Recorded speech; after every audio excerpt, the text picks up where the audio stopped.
Então vamos lá, por que Deltan Dallagnol perdeu o cargo, né? Teve o seu registro indeferido e, por consequência, acabou sendo afastado do mandato? Vamos lá dar uma olhada, descobrir, a gente fazer uma análise bem tranquila em relação ao voto do relator. Vamos lá dar uma olhada.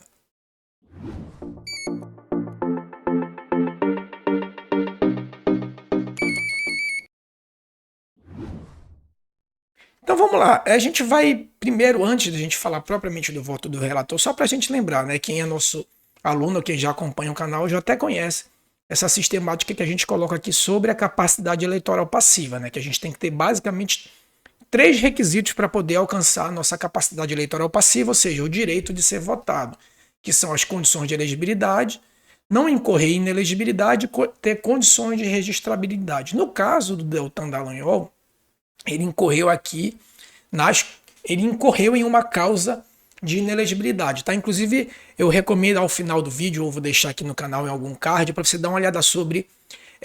A gente já falou sobre inelegibilidade e lei da ficha limpa, né? É muito interessante que você dê um pause nesse vídeo, assista sobre a lei da ficha limpa e depois retorne para a gente analisar esse caso aqui específico do Deltan. Então termina de ver esse vídeo aqui, depois dá uma olhada lá no que é lei da ficha limpa, tem um vídeo aqui no canal sobre isso também, tá bom? Então, o que acontece? O Deltan Dallagnol, ele fez o registro de candidatura dele aqui, que foi no ano de 2022. Ah, professor, porque só agora que ele teve o registro indeferido e, por consequência, perdeu o mandato? Porque ele fez o seu registro normalmente lá em 2022, concorreu ao dia das eleições, venceu, teve o seu registro julgado pelo TRE lá do Paraná, o registro foi deferido, só que a oposição entrou com um recurso e só agora o TSE veio julgar esse recurso, tá bom? Então, qual foi a causa de inelegibilidade que o Deltan Dallagnol incorreu? Essa aqui, ó, artigo 1º, inciso 1 da Lei Complementar 64/90, a chamada Lei da Ficha Limpa, que é o que a gente falou, que a gente já tem aqui no canal um vídeo sobre ela, a Lei da Ficha Limpa, tá? O que diz essa Lei da Ficha Limpa? Diz o seguinte, ó, que são inelegíveis para qualquer cargo o magistrado e os membros do Ministério Público, que é o caso aqui do Deltan Dallagnol, que, dentre outras coisas, né, vamos ao que interessa para o caso, tenham pedido exoneração ou aposentadoria voluntária na pendência de processo administrativo e disciplinar pelo prazo de 8 anos. Então, o que acontece? Eu destaquei, coloquei aqui em caixa alta, porque o dispositivo fala em PAD, Processo Administrativo Disciplinar. E é sobre esse termo que vai ter a maior polêmica, né, que vai gerar a maior polêmica no julgamento.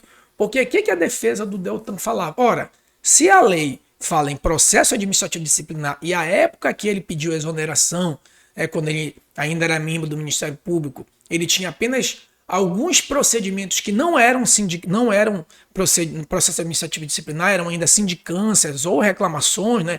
Só para lembrar que no âmbito do CNMP, que é o Conselho Nacional do Ministério Público, primeiro, ou no CNJ também, ocorrem procedimentos prévios, né? Procedimentos prévios, pode ser uma sindicância, pode ser uma reclamação, e somente depois de tramitação desses procedimentos prévios é que vira o processo administrativo disciplinar. Então existe todo um rito anterior para poder virar um processo administrativo disciplinar. E aí a defesa diz o seguinte, olha, ele quando pediu exoneração não estava na pendência de processo administrativo disciplinar. O que o TSE disse? Olha, de fato, né, lá na relatoria do ministro Benedito Gonçalves, que foi acolhida à unanimidade pelo TSE, disse que de fato não havia PAD, havia só procedimentos prévios. No entanto, né, que disse o ministro? Que a somatória de 5 elementos, né, devidamente contextualizados e concatenados, revela que essa exoneração teve o propósito de burlar ou frustrar a incidência da alínea Q, que é essa linha aqui, né? Como ele, o segundo ministro, como ele sabia que isso poderia virar PAD, os procedimentos prévios poderiam virar PAD, segundo o ministro, ele burlou, né, ou fraudou a lei de modo a escapar lá da linha Q. E aí ele apontou 5 elementos que poderiam comprovar essa fraude à lei para escapar da linha Q. O que o ministro falou? Ele disse, são 5 elementos. Quais serão esses 5 elementos? A anterior existência de processos administrativos disciplinares, então ele já tinha sido condenado em processo administrativo disciplinar, né, só em advertência e censura, e esses processos poderiam caracterizar maus antecedentes que, por sua vez, poderiam ter como referência mau antecedente e poderiam agravar a pena dele em um eventual prosseguimento lá daquelas reclamações, o que poderiam gerar sanções mais gravosas. O outro elemento, segundo elemento, é que tramitavam 15 procedimentos administrativos, que não eram PAD, mas eram procedimentos prévios, conforme já expliquei para vocês, tramitavam 15 procedimentos que poderiam se tornar PAD. Então esse é o segundo elemento que ele aponta como uma fraude. O terceiro elemento, que um dos procuradores, então companheiro lá do Deltan Dallagnol, sofreu a penalidade de demissão em razão de um mesmo fato em que o Deltan estava respondendo o processo, que foi aquela questão lá dos outdoors, né? Ele colocou lá um outdoor, né, fazendo propaganda da Lava Jato, e um desses procuradores sofreu a sanção de demissão. E o Deltan Dallagnol, como respondia ao mesmo procedimento a esse fato análogo, então era uma grande possibilidade também dele sofrer a sanção de demissão. O quarto elemento que o TSE entendeu como elemento ensejador da fraude seria que apenas 16 dias após esse fato aqui da demissão de outro procurador da Lava Jato, apenas 16 dias após esse fato, o Deltan pediu exoneração.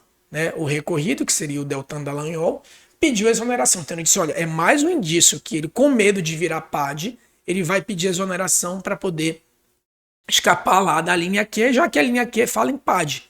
Né? Então qual seria o quinto elemento? O quinto elemento seria que ele pediu exoneração 11 meses antes das eleições, quando a lei complementar fala que os membros do Ministério Público só precisam pedir 6 meses. Então o que ele disse aqui nesse quinto elemento?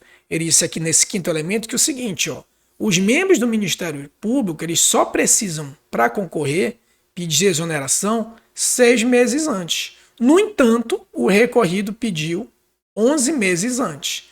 Então é o que ele fala que é um outro indício que a ideia era fazer com que ele, pedindo exoneração, esses procedimentos prévios fossem arquivados, e aí, sendo arquivado, não viraria um PAD e, portanto, ele escaparia lá da linha Q, que fala em PAD e não procedimentos prévios.